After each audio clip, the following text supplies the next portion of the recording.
Thank you. My name is Susan Wind. I'm a mother who lived in Mooresville, North Carolina, located on beautiful Lake Norman, just north of Charlotte. As a parent, you can't imagine hearing the words, "Your child has cancer." It was truly heartbreaking. After sharing my daughter Taylor's story with our community, a 16-year-old diagnosed with papillary thyroid cancer, we immediately found out that more neighbors on our street also had the same cancer. We then started to learn that more young girls as young as 13 in our area also have been diagnosed with papillary thyroid cancer.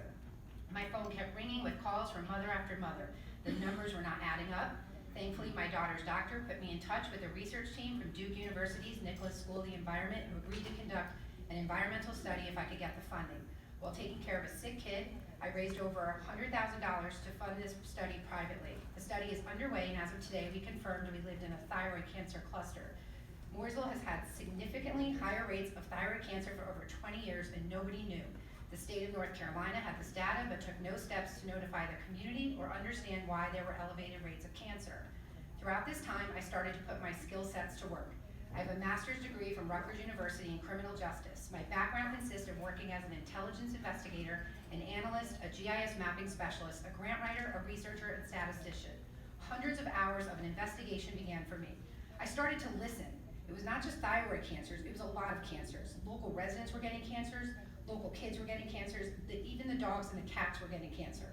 Children were having seizures, motor tics, and neurological issues. So many children and teens were diagnosed with thyroid disease at young ages. Street after street, neighborhood after neighborhood, was this a coincidence? I then started to learn more about my environment in depth. You can see Duke Energy's Marshall Steam Station from all directions in Mooresville. It was less than 2 miles from my backyard.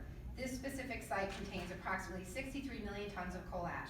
Again, I started to conduct research and listen to so many people who knew about this coal ash in our area and what was done with it throughout the years. Coal ash contains deadly toxic substances, including carcinogens like arsenic, cadmium, chromium, and neurotoxins such as lead and lithium. The energy industry is telling us these levels are safe. However, scientists have disputed this claim. There are at least 17 heavy metals in coal ash. Some are radioactive and should not be compared to aspirin or water, as representatives of Duke Energy have done publicly. Coal ash dust is small particulate matter in the air. The research suggests if you inhale it or ingest it, it may not leave your body. The smaller the particle, the greater the health risk. These particles can make their way into the lungs, the bloodstream, and even attack organs. More calls started coming in once the community saw the newspaper headlines in October of 2018 read, "Mooresville's coal ash corridor is largest concentration in state." I started to listen more. I found out that the coal ash was not just at the Marshall Steam Station. This coal ash was treated like dirt throughout our area. It is under businesses, under roads, under homes. It was sprinkled and dumped in different locations, and it was even used as topsoil in landscaping.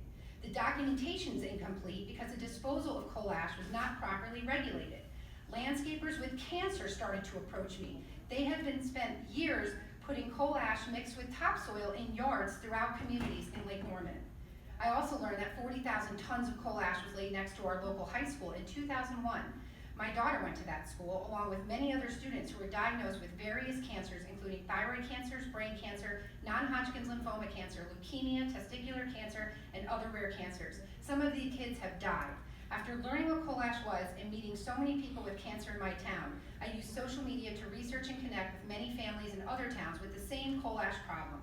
Belmont, North Carolina, Bellews Creek, North Carolina, Kingston, Tennessee, Meigs County, Ohio, Bobashee, Oklahoma, Uniontown, Alabama, Greene Township, Pennsylvania, Princeton, Indiana, multiple towns in Puerto Rico. It seemed more than a coincidence to learn that people in these towns were getting sick too. I continue to listen.